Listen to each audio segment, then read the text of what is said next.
Oi, gente, eu tô gravando isso aqui e eu nem sei se eu vou postar, porque na verdade eu tô fazendo meu devocional, tá com muito ruído, porque eu tô na escola que minha mãe trabalha e as crianças estão ali fora.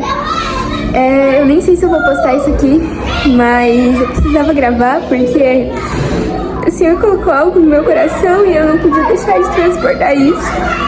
Eu tô fazendo meu devocional.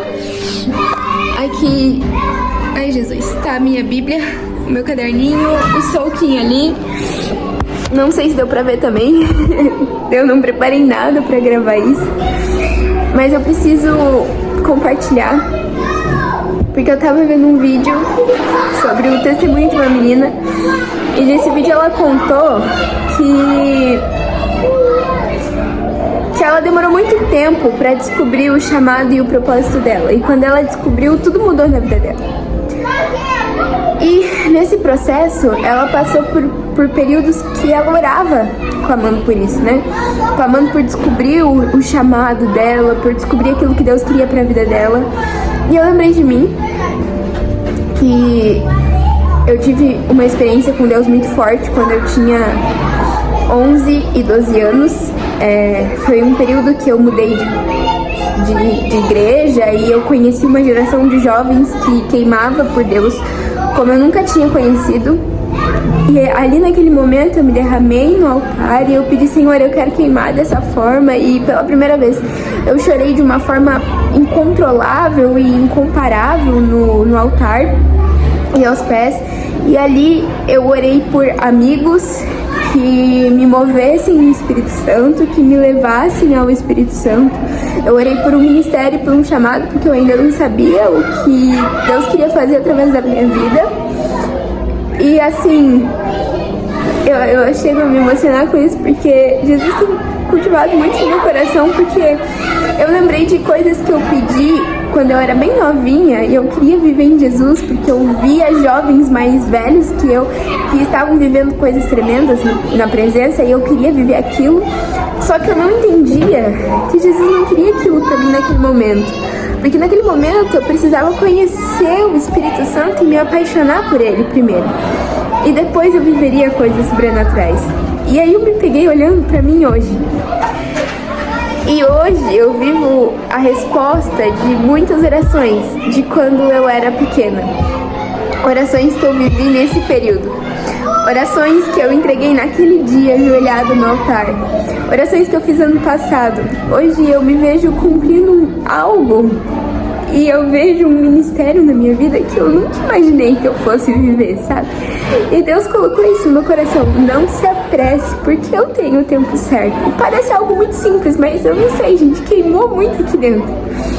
E quando eu comecei a pensar nisso, sobre não se apressar, e no vídeo ela falou também o quanto nesse processo da gente entender o nosso chamado e o nosso ministério, a gente busca coisas e idolatra coisas que não estão nos propósitos de Deus, sabe? Por exemplo, rotina, por exemplo, trabalho. Cara, tá bom, tudo bem, você precisa trabalhar, você precisa ter uma rotina, você precisa ter uma autoimagem, enfim, ter sonhos, ter projetos, mas no processo da gente entender nosso chamado, muitas vezes a gente não vive o chamado exatamente por essa idolatria. E aí Jesus começou a colocar algo no meu coração que, cara, Jesus começou a falar que tem algo nessa geração que atrapalha a geração de viver o avivamento e de queimar, que é a idolatria. Então, eu passei por um processo muito grande de idolatria, eu reconheço isso. Idolatria do eu, do ego, de quem eu sou. E Jesus tem me ensinado a deixar essa idolatria de lado, a deixar essa idolatria pra trás, a mudar completamente a forma de pensar. Eu ainda estou nesse processo, mas enfim, meu testemunho não é o ponto agora. O que eu quero dizer é que nesse processo da gente conhecer o nosso chamado, a gente muitas vezes não entende o chamado que a gente tem exatamente pelo fato da gente idolatrar. E Jesus disse pra mim: cara, vocês não vivem o que eu quero pra vocês, vocês não vivem um avivamento que eu quero pra vocês no momento agora. Por quê? Porque vocês idolatram o mundo, vocês idolatram o eu de vocês. Mas quem sou eu para idolatrar o meu eu? Entendeu? Quem sou eu? Cara, quem sou eu para me tratar de forma demasiada? Porque eu sei de onde ele me tirou. Quem sou eu na fila do pão? Sabe? Pra eu me idolatrar quem eu sou.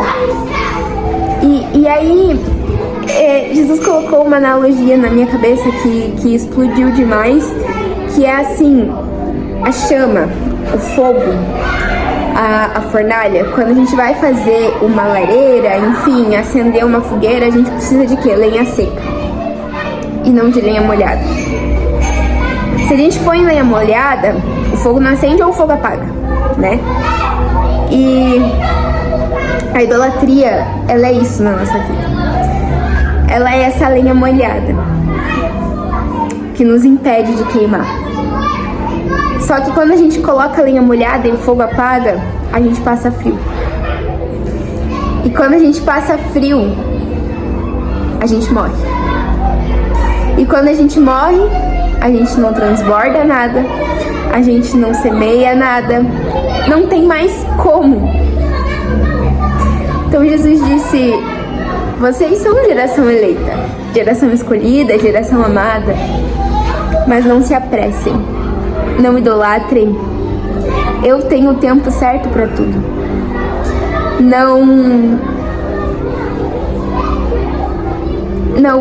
Não vivam a vida de vocês para vocês mesmos, porque vocês vão estar jogando lenha molhada no fogo, e isso vai matar vocês. Então, geração, minha geração, é isso que eu digo pra vocês: não idolatrem quem vocês são. Não vale a pena perder ou atrasar o chamado, ou aquilo, ou atrasar o avivamento, ou atrasar a volta de Cristo por nosso ego alto. Eu sei que Deus está no controle de tudo e Ele tem um tempo para todas as coisas, mas às vezes Ele permite coisas na nossa vida para que a gente aprenda. Então a gente pode sim atrasar o nosso chamado, porque Ele pode permitir coisas que não estavam na lista dele para você viver por ações nossas. Então, por favor, vamos viver para Cristo. Pai, eu oro, Jesus, nesse momento, te agradecendo por essa palavra que o Senhor me entregou. Jesus, eu não podia deixar de compartilhar ela aqui, Pai. Que a nossa geração, Jesus, ela não se esfrie, que o Brasil não se esfrie, que a gente não coloque lenha molhada no fogo, Pai, mas que a gente semeie quem o Senhor é. Porque o Senhor nos pega no colo, Pai. Mas mesmo assim nós nos tornamos inimigos teus, porque nós decidimos ir contra a tua vontade. Então nos ajuda, Espírito Santo, a amar o teu tempo. Entrega-nos palavra, entrega-nos vida, Jesus. Tu és maravilhoso e eu te agradeço. Eu espero muito que essa palavra tenha entrado no seu coração, porque Deus falou no meu e eu entrego ele pro seu. Um beijo. Fiquem com Deus.